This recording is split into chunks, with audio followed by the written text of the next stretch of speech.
तुम भी कोई अच्छा काम नहीं कर रहे हो।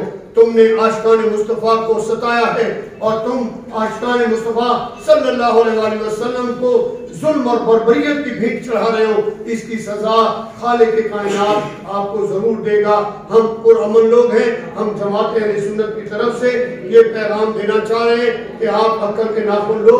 हमारे जितने भी कारकुन हैं उनको भी रिहा करो और टीएलपी के ऊपर जुल्म और बर्बरियत बंद करो, वरना तमाम तंजीमात अहले सुन्नत और जितनी तंजीमात अहले सुन्नत के अलावा पाकिस्तान के मुसलमानों की जितनी भी तंजीमें हैं, सियासी और मजहबी तंजीमें, हम सबका इजलास बुला के अपना केस उनके सामने पेश करेंगे कि देखें, आप बताएं कि हमें क्या करना चाहिए। और मैं ये समझता हूँ जिस तरह आज तमाम मसालिक के लोग मैदान अमल में आ चुके हैं और वो इस तहरीक लब्बैक को सपोर्ट कर रहे हैं और तमाम मसालिक के लोग इनको गवर्नमेंट को गलत साबित कर रहे हैं। जो गलत है वो गलत है और जो सही है उसको कभी कोई गलत कर नहीं सकता।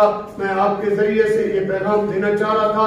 हम जमात अहले सुन्नत अमन वाले हैं और हमारे अपनी किबला शाह साहब तशरीफ लाए, उनको भी वेलकम कहते हैं। हम आपसे यही अपील करते हैं कि हमारा ये पैगाम प्रेस और मीडिया के थ्रू आप आगे बढ़ाएं और अगर हम हक की बात कर रहे हैं तो आप इस हक की बात को आगे बढ़ाओगे। अल्लाह तबारक व तआला आपको अजर अता फरमाए, क्योंकि ये कोई सियासत नहीं है, ये सियासी मसला नहीं है, ये अज़मत मुस्तफ़ा का मसला है, ये तहफ़्फ़ुज़ नामूस रिसालत का मसला है, ये खत्म नबूवत का मसला है। हर इंसान जी शऊर जो के दिल के अंदर दर्द और मोहब्बत और ज़मीर रखता है वो जरूर मैदान अमल में आएगा और वो आके पाक सल्लल्लाहु अलैहि वसल्लम की अजमत के लिए हर मुसलमान मर मिटने के लिए तैयार है।